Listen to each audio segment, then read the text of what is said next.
मित्र वनव्यामध्ये गारव्यासारखा दुःखाचा वनवा जिथं पेटलेला आहे तिथं गारवा आणणारा जर कोण असेल तर त्याचं नाव मित्र आहे. आणि अशी या दोघांची मैत्री. मैत्री कशाला, यालाच तर मैत्री म्हणतात ना. मैत्री अशी असावी. मी म्हणतो मित्र सुखात जर नाही आला तरी काही प्रॉब्लेम नाही, पण जो दुःखात जात असतो मला वाटतं तो खरा मित्र आहे. यारा तेरी यारी को मैंने ही खुदा माना, याद करेगी दुनिया तेरा मेरा अफसाना. मेरी जिंदगी सवारे मुझको गले लगा के, या पलक में जन्नत पे बिठा के, यारा तेरी यारी को नहीं खुदा माना.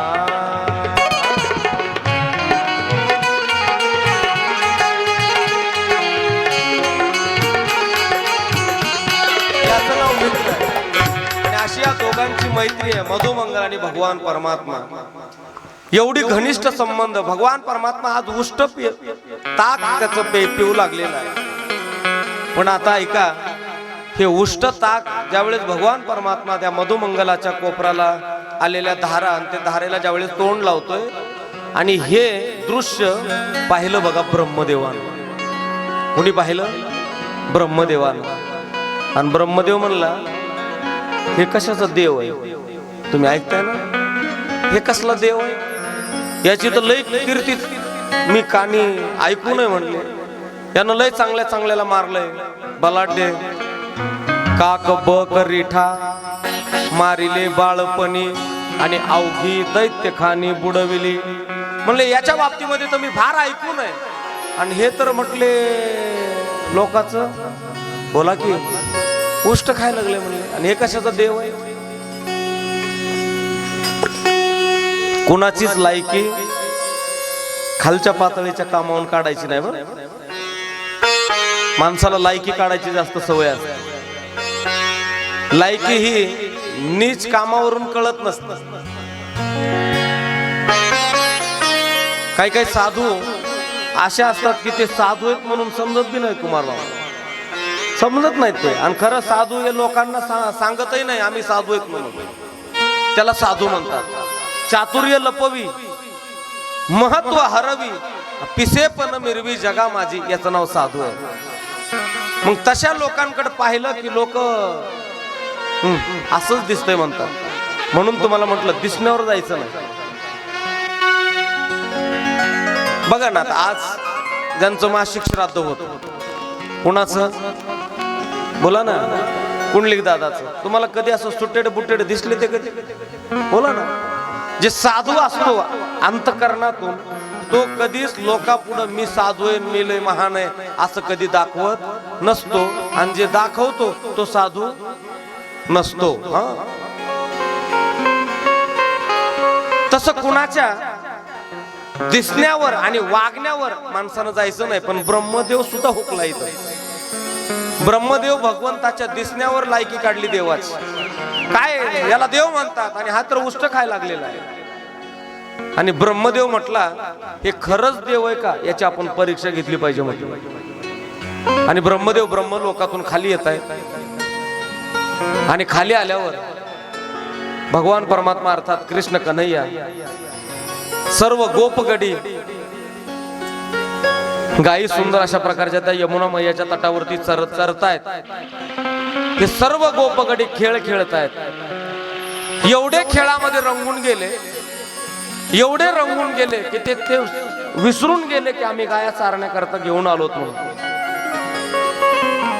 आणि ते रंगलेलं दृश्य ब्रह्मदेवानं पाहिलं. आणि तोपर्यंत गाया चरत चरत चरत चरत चरत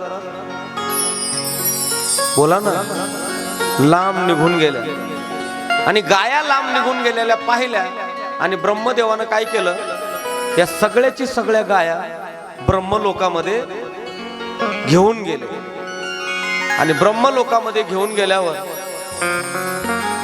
यांचा संपूर्ण खेळ जरा थकले झाली, आता वेळ म्हणले बास आता खेळायचं. आणि सगळे ज्यावेळेस भानावर येत आहेत त्यावेळेस गायीकडे पाहतायत, कुठे आहेत आपल्या गाया, तर गायी दिसायला तयार नाहीये. आणि ज्यावेळेस गायी दिसेना त्यावेळेस आता मात्र यांची धावपळ चालू झाली. कुणी इकडे जातंय, कुणी तिकडे पळतंय, कुणी इकडे येतंय.